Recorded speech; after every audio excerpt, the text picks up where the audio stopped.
Hey everyone, this is Leanne from Of Love and Shiplap and the founder of Sublimation Graphics and Tutorials here on Facebook. If you are catching us on YouTube, please be sure to come join our Facebook group where all of our videos air live before they're added to our YouTube channel unedited. And of course, if you are catching us live on Facebook, don't forget to subscribe to our YouTube channel. Those links are in the video description depending on where you're watching. We have finally arrived in 2021 and it is time for a new season of White Toner Wednesday. Today I'm very excited to show you how to create Scotch glasses that you can resell for a good profit using your white toner printer and the iColor hard surface premium paper. Now, when people think about their white toner printer, they often immediately go to being able to print on cotton and dark garments. And while this is a very popular use, I am always a big advocate that there is a whole world of products out there outside of garments. There are a lot of reasons why I feel that way, the biggest of which is that there's just so many variables with garments that when you are starting a business, it can be a little difficult to keep up with. And as we've seen the print industry grow tremendously over the last few years, we've also found ourselves facing several times where the top garments have been out of stock through most sellers because manufacturing simply can't keep up with the growth of the industry. When you are running a business, it's always important to have diversity in your products so that you are able to stay afloat and continue to profit when situations like that arise. And also, it's just best to get the most bang for your buck out of your equipment. Creating a Scotch glass was the very first thing I did with my iColor 550 white toner printer. I was just so excited at the capabilities and the idea that with the white toner printer and their very long list of available medias, you can print on almost any surface you can possibly imagine. So this is actually the first glass that I did. It was not perfect. This was not the one I ended up giving as a gift, but this is the one that has been riding around in my dishwasher for a year and a half. So I did just want to show you that the print has held up pretty well. It did take a couple of trial and error for me to get all of this right. And I tried a few different medias and I ended up with the hard surface premium from iColor being the one that I liked the most. Now this print didn't end up being perfect. You probably can't see it on the camera, but see how the M has a little bit of like warbly discoloring? It was because I didn't have enough pressure. It was just a learning experience, but you can see the print has held up pretty well. Nonetheless, this glass is kind of dirty because I've been handling it. And this is still one of the best things that I think you can do with your white toner printer. Now, if you guys have been in my group for a while, you know that I used to sell etched glassware. And that was actually when I got like my first big break in business, and literally overnight, my shop blew up on Etsy. It was just unreal. I was selling etched Scotch glasses, humidors, pint glasses and wine glasses, and literally like I can remember the day so well. It was Black Friday. I was really sad that I hadn't gotten any sales because I thought that people would be excited for the holidays, and I had just listed all of these different glasses available for purchase, and I ended up turning off my phone because I was just kind of sad. You know, I was kind of just getting by financially, and I felt like my business was growing, but not growing as quickly as I wanted or needed it to. So I know a lot of people here can relate to that feeling. So I ended up just turning off my phone, and then later that evening, I turned it on, and if you have the Etsy app and you sell on Etsy, you know that every time you get a sale, you get like a cha-ching noise. So when I turned it on, all of a sudden I just started getting these back-to-back cha-ching noises, and I went and looked, and I had over 100 orders in one day of Scotch glasses. Now, I'm not saying that if you offer them, it's going to take off like this. I'm just saying that there's a lot of potential in glassware. And the reason why is items like glassware make great gifts all year round, and they're very profitable. Not only are they profitable if you did them etched like I did or with white toner, but they are literally profitable in any type of printing. There are a lot of different things you have to consider. For example, we're going to talk today about when you do pick out something like a random glassware, any type of glassware, how to make sure it really fits with your mug press. This is of course very important because white toner requires a certain amount of pressure and steady heat. So it's very different from something like sublimation where you can rely on using a toaster oven. You really can't do that with white toner and glassware, and I don't recommend it. I won't be doing any demos on it. I know that someone will ask, so I'm just gonna make sure I put that out there. But I'm gonna show you guys how to double check everything so you can take that into consideration, because if you're not getting even pressure, then you're not going to get a nice transfer, and sometimes you might not even be able to get a nice size transfer on certain types of glass. So there's a few things that you have to consider in terms of that, which we're going to go over. But as a whole, glassware becomes an incredibly profitable item for your business. I highly recommend selling them in sets. That's how I always sold them. It helps you bring down the cost of shipping and provides more value to your customer, because think about it. Most people buy glasses in sets. When you go to the store, they're always sold in sets. So that's definitely something to keep in mind. You're not selling tourist items where someone might just buy one coffee mug. You are selling something that's going to be a gift, might be for Father's Day, might be for Mother's Day, Valentine's Day, Christmas. It might be for a graduation, a milestone in life, any number of occasions. Glassware makes a great gift. And with the diversity of glassware out there, there's endless things that you can do with it. So let's talk about Scotch glasses, since that's what we're focusing on today. Now this is an 11-ounce double old-fashioned glass is what it's called. I purchased mine from the webstaurantstore.com, and I did link that in the video description.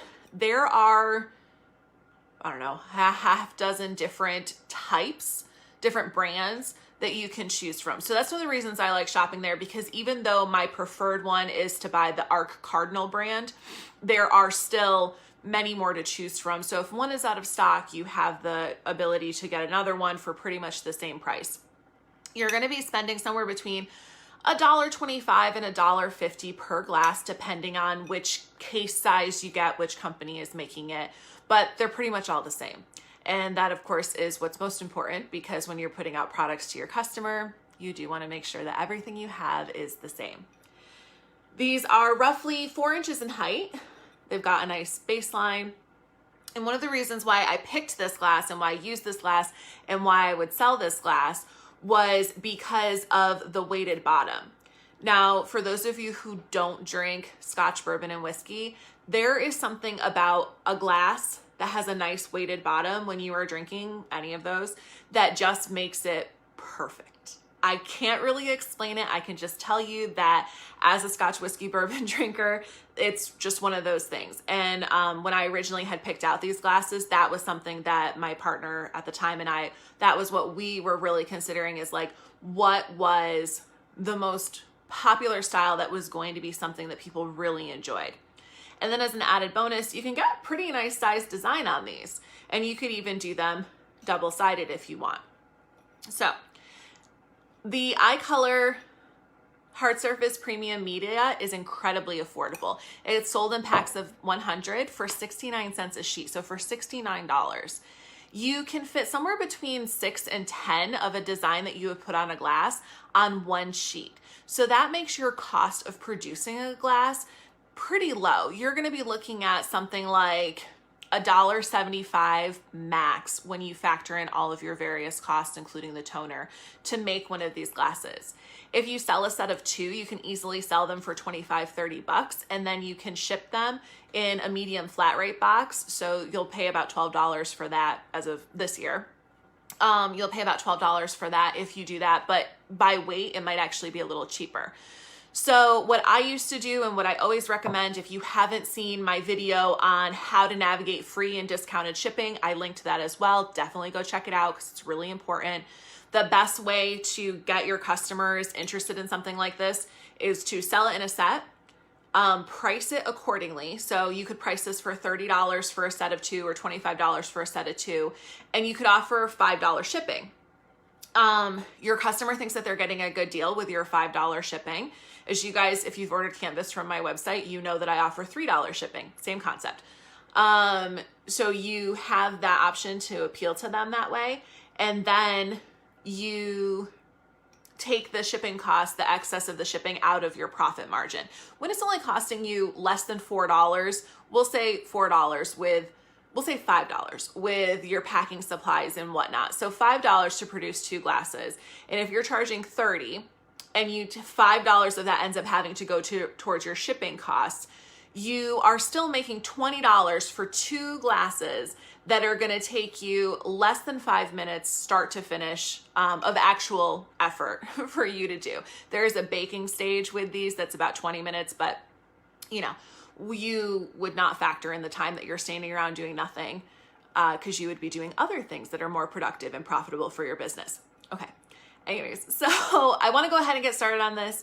This is actually going to be a pretty quick tutorial. So the first thing that I'm going to do is just show you one of our glasses, and we are going to get our measurements so we can get our design set up in the ProRip software. I'm going to show you guys how to make some quick modifications if you happen to be licensing designs that you didn't create yourself. And then I'll also go over how to make sure this fits right in your mug press, and we will go ahead and walk you through the entire process, start to finish. Now, there are 2 things that we have to do before we can set up our design to print. The first is anytime you are attempting to do a drinkware item with white toner, you want to make sure that the item that you've picked actually works with the press that you have. Now, I'm going to just reiterate that although a lot of people like to use toaster ovens and vacuum presses for things that are sublimation related, it's not necessarily the best choice for white toner. This is not to say it's not possible. It's simply to say that the instructions that are provided and the optimal results are going to come from using the recommended equipment that's been tested. And in this case, that's always going to be a mug press. Today I'm using the iColor mug press. It comes with, it has the option to purchase multiple attachments that go with it. It currently has the 11 to 15 ounce mug attachment. And then there are 3 additional attachments that are latte shaped for 6 ounce, 12 ounce, and 17 ounce drinkware items. So that accommodates things like shot glasses, latte coffee mugs, and pint glasses. Just because a glass looks like it'll work does not necessarily mean that it will work. And in the world of white toner, having consistent pressure and heat is essential for a good transfer. So before you even dive into wasting media and testing, you always want to make sure that your item fits with the press that you have. Presumably this should fit because this is an 11 ounce glass and this attachment is designed to work with 11 ounce coffee mugs. But I am here to tell you that the very first ones that I did not have this mug press, and the 11 ounce attachment for it was way too big for my Scotch glasses. So the way that I actually ended up printing that glass that I just showed you was by sticking a handkerchief in the back so that the glass would be pressed up against the side here while the mug press was closed. Now it did work, but it definitely is not going to be the best solution if you are trying to run a business, have fast production, etc. That was just more of a, I was in a rush trying to figure out what I could do option. So there's a few things you're going to look for. First, I always recommend measuring the top diameter and bottom diameter of your substrate, because this is going to let you know if this is actually a straight cylinder. Now, it looks like it is, but we're about to find out. All right, so when we measure that diameter at the top, we've got 3 inches at the top. And when we measure that diameter at the bottom, we've got right across the middle there, 2 7/8. So there is an 1/8 of an inch difference between the bottom diameter and the top diameter. If it is 1/4 of an inch or less, you can usually accommodate it in a simple mug press by simply making sure you have appropriate pressure. This is because your heating element does have a little bit of a give that will work with that. If it's anything more than 1/4 of an inch difference, you're going to have a very difficult time making that happen. So that is something to keep in mind. But next you want to check the fit. So we'll slide our glass in here and let's see, do we need to adjust it?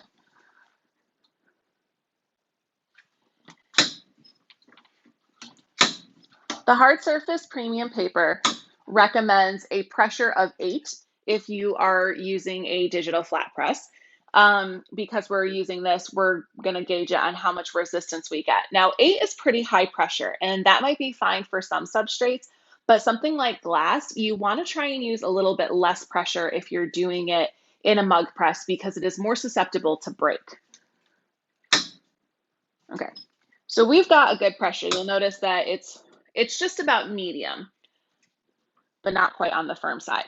All right, so now that we have this closed, let's go ahead and look. I'm going to show you guys what we're looking for on the edges. So what we're looking to see is to make sure that our heating element is smoothly touching our glassware item. On this side, it definitely is. That lets us know that we're going to have a nice, good seal here.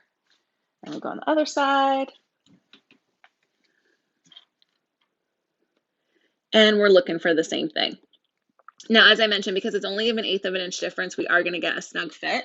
But if you look at the top, you can see that it's not straight, that it is a little bit narrow there, but it is accommodating it accordingly without having to overcompensate by putting on so much pressure that it may end up breaking the glass. So we should be in good shape to go with this particular glassware item. Let's go ahead and take that out of there.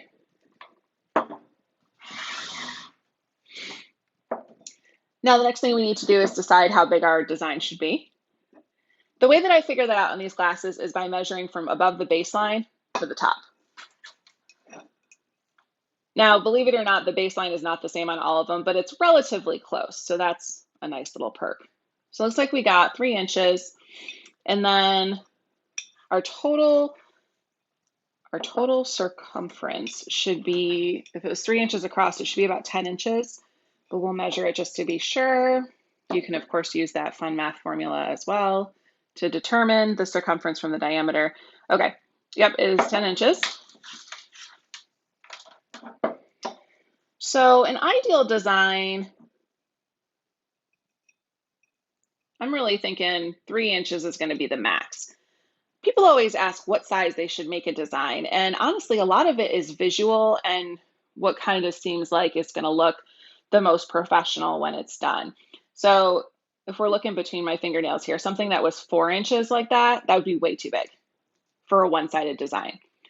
But I think we can safely go with 2.5 inches to 3 inches, and that should fit pretty well.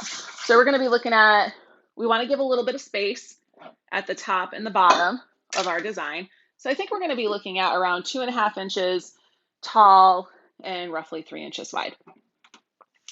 Let's go ahead and turn our heat press on so it can warm up while we get our print going. We want to have this set at 300 degrees. And the recommendation on our rubric for glass substrates is, I'm just going to show it to you guys. It is 60 seconds to 180 seconds, depending on the thickness. Now, you definitely have to trial and error this. The good news is that until you bake cure your glass, which is the last step, you can remove any mess ups with acetone, which is a lifesaver, trust me. So I've already tested this out, and 180 seconds actually works best with this particular mug press. So I've already got my time set to that, and it's warming right up right now up to our 300 degrees. So let's pop over to the computer and get our print done. Now we'll go ahead and open up our iColor ProRib software.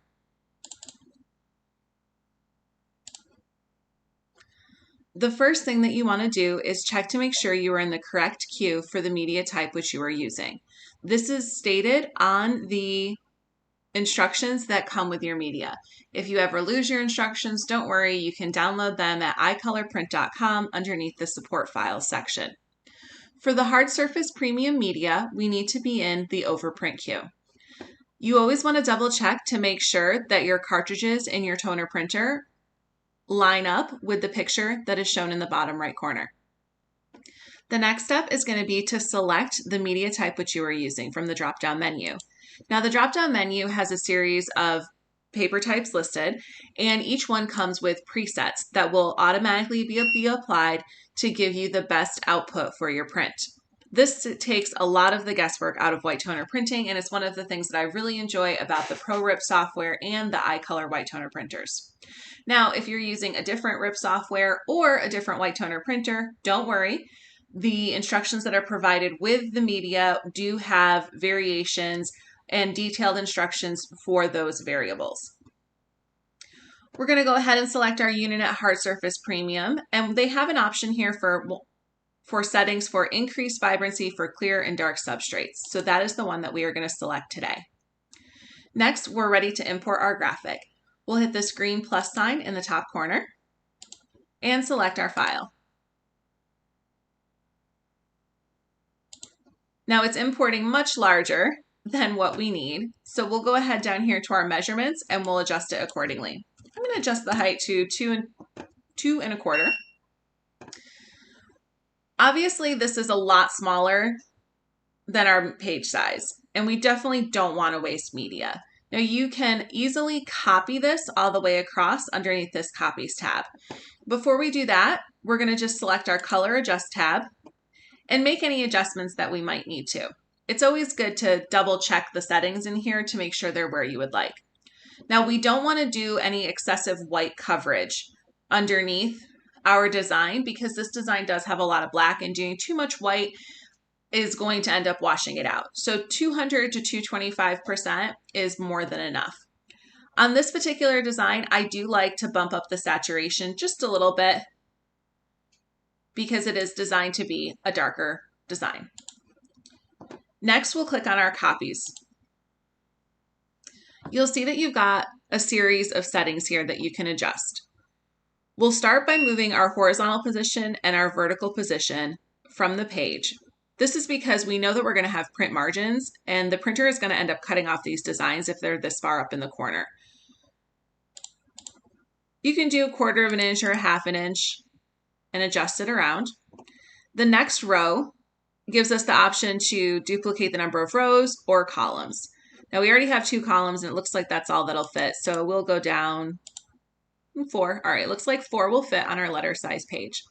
Now this design does already have some space in between that'll make it easy to cut this, but if it didn't and we needed to space out our duplicates, we would just go to this last row and adjust that spacing either horizontally or vertically, whichever we needed.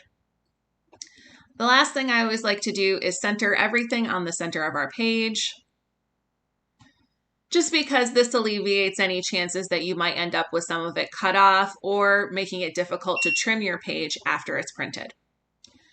Just like that, we're ready to print. As you can see, it's very quick and easy to set up anything for hard surface printing. We'll click on our little rainbow up here to print the job, and I'll switch you guys over so we can get this printed, trimmed, and applied to our glass.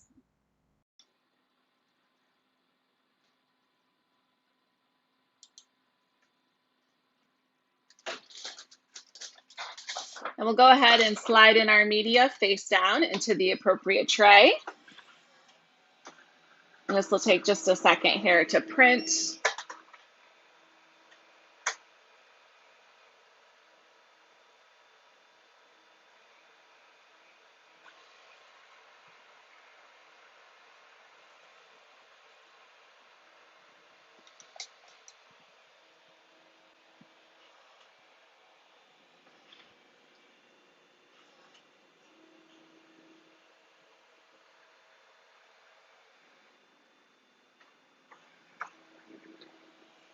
That sound you hear is it spooling the job. It's where the spool thing inside spins and the toner is laid out on it. So when it pulls this in, it rolls it onto it.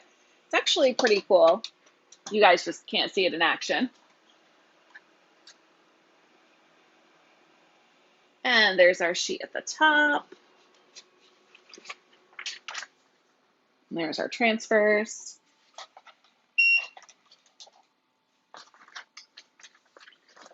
So this is what they're going to look like. They're going to look mirrored for you. And you can see the print side is glossy versus the other side, which is not. Things like that are explained in the instructions, just so you guys know. Okay, before you ever apply transfers to anything, especially if you've been handling it, you want to just give it a good rub down with some rubbing alcohol. So I'm just gonna squirt a little bit of that on here, get all of our little fingerprint smudges and whatnot off of it. so that the oils don't deter our toner from adhering from the glass. Also, you know, if there's any dust or anything else on that, it's just good practice. I'm just gonna put this glove down so I can have sort of a way to keep our glass from rolling all over the place. Let's go ahead and trim our transfer. Now, you do want to make sure you leave some of the space on the sides wherever you plan on applying tape. If you put your heat tape and it happens to go over the design, you may end up not having a full transfer where that tape is. So just something to keep in mind.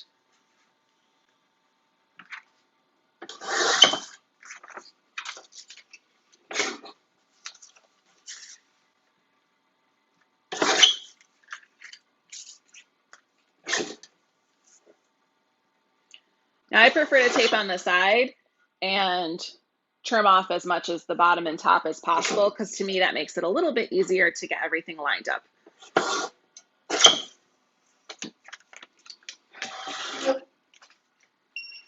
So next we're just going to take our heat tape. We'll go ahead and set our design on there. Now I just cut this crooked on accident. Okay. So the bottom part is straight. I want to make sure we get this right. So we're going to center that nicely on our glass. We're centering it between our baseline and the top of the glass, keeping in mind that people want a little space for their lip, preferably not on your print. And we'll just stick a piece of tape on either side.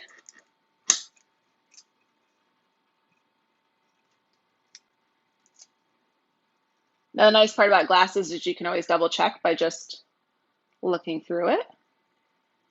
Everything looks good there.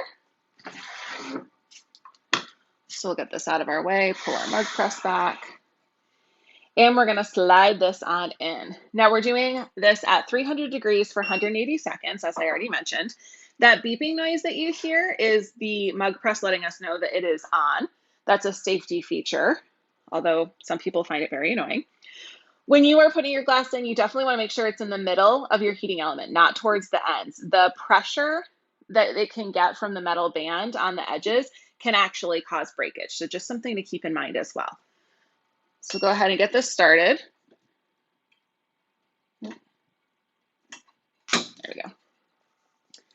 You'll notice that I hit the circle start button on here before I closed it. And the reason why is because when you put your substrate in here, no matter what kind of glassware it is, whether it's ceramic or stainless steel or glass, your temperature is going to drop.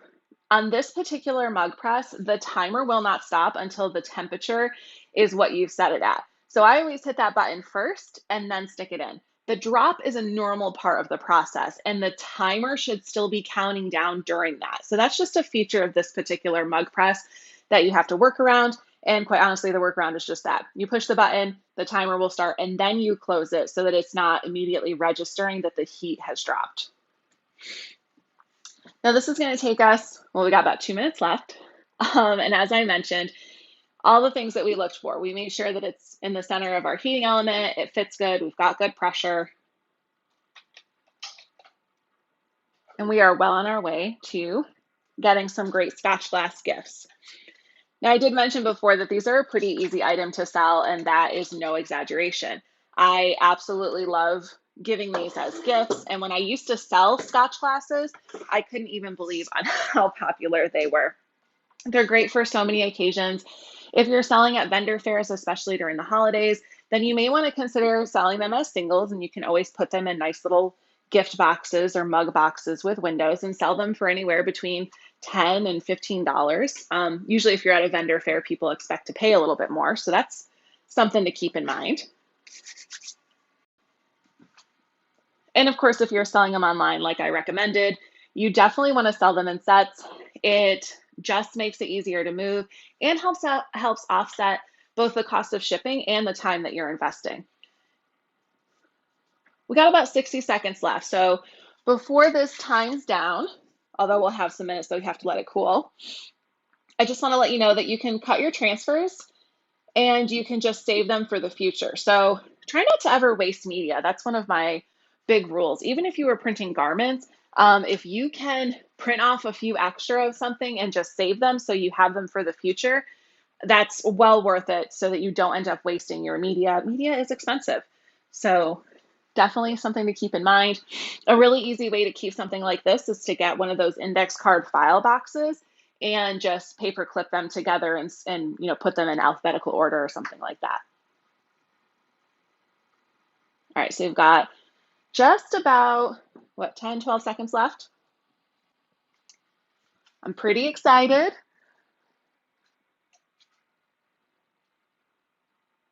Once our mug press is done, we'll hit the button to make it stop beeping at us. Okay. So this is going to take a few minutes to cool off. You can kind of see it from the other side. When you're doing glass, you're always going to be peeling it warm, but you definitely want to make sure that it has cooled down quite a bit. My rule of thumb is that it is cool enough when I might still need my glove to handle it, but I can touch it still with my hand and not feel like I'm immediately getting burnt. In terms of production time for something like this, if you were doing a lot of sets, you could have immediately put another one back in your heat press, gotten it going. By the time that one would be done, you'd probably be ready to move this one on to the finishing stage, which I'm going to show you in a minute. I actually already have one baking. Let me see if you guys can. I've got one in there that I started right before our demo because it takes about 20 minutes to bake here if you choose to use the oven. Now you can use a heat gun. If you would prefer, you would just do a heat gun for about 2 minutes and you would be ready to go. But for something like glasses, I do really prefer to use the toaster oven because you can just kind of put it in there and forget about it and not have to worry too much. Now, the bake cure step is very important because this is what's going to give this the longevity. This is how I was able to wash the one that I showed you at the beginning here in the dishwasher for 1.5 years. It's still recommended that you hand wash all of these, but I'm just, putting it out there that it's not the end all be all. I did do top rack dishwasher with mine. I recommend that you always tell your customers to hand wash simply because that covers you from people being upset that a product didn't last long. And it does always depend on the power of someone's dishwasher and whatnot as well. But hand washing is what's recommended by the instructions. And the step of bake curing is pretty monumental in making sure that that toner transfer is just really solid on there. When you're doing garments, that bake cure step, that finishing step is just your second press. So not really that different from that. This is still a little warm. You'll know it's ready because it'll just peel off. So it's not quite there yet. I'll just kind of rub it a little bit.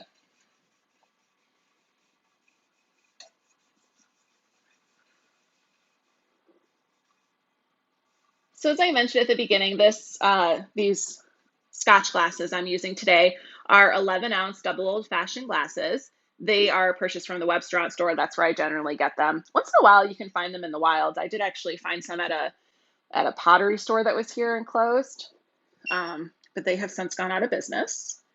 Okay, so see how this is just peeling right off, no problem? That's how you know you're ready. Now, what I love about the hard surface premium media is that there's no weird residue on my glass. Some of the other hard surface papers, not so lucky with them. You always want to check, make sure everything's off of there, and it looks like we did a good job. Let me put something inside of this, maybe you can see it a little better.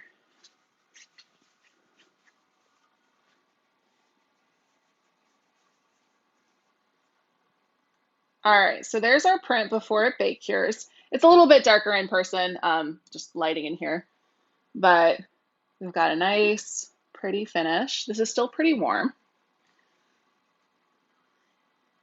Now we would want to wait for that to cool completely before we do the finishing step of putting it in the toaster oven.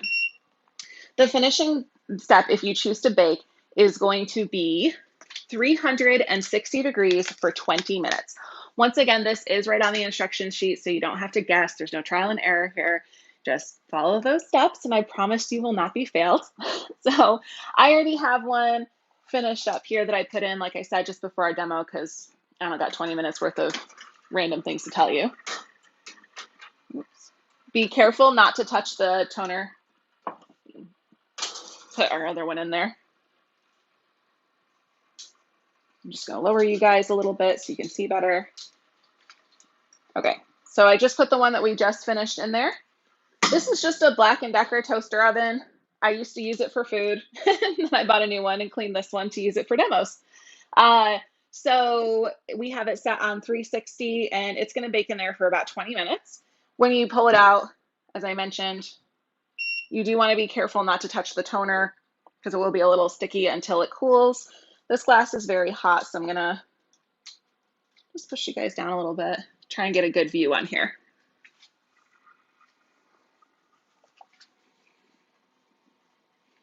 I highly recommend that if you're going to take pictures of these for your own website and things like that, that you get a light box with one of those white background things. Okay. Trying to get it's a little hot still. Even with heat gloves on, it's still a little hot. So there is our white toner Scotch glass. I forgot to take the sticker off this one. So as you can see, this is a pretty quick process for something that's easy and easy to sell. If I can hold this for a second, I'm just going to show you because people ask, they're like, oh, does it scratch off? I've got long nails. It's a little hot, but let me try a nail that's not quite so. Yeah. It does not scratch off. The bake cure step is really important. Like I said, even without the bake cure step, it really doesn't scratch off very easily. In fact, the only way I have been able to successfully get something off that hasn't been cured is with acetone, which is what's recommended. So the nice part about this is you have the option to trial and error and before you bake it. But once you bake it, like I already have, it's supposed to be pretty much permanent. Hand wash it, box it up to your customers. You always want to wash before you give it, box it up anyways, because you're, again, fingerprints, oils, all that good stuff. So if you have any questions, please leave them in the comments below and we will be happy to answer them. I'm very excited to finally tell you guys that now if you would like to purchase any type of print with hard surface premium transfers, you can do that on my website now. So if you have a mug press and you want to be selling glassware, you can go ahead and order those and get them printed right out to you with any design of mine, any logo that you have. There's a file upload option. So head to the link provided in the description and you can place an order for any of that you would like to do on glassware. Again, you do need to have a mug press.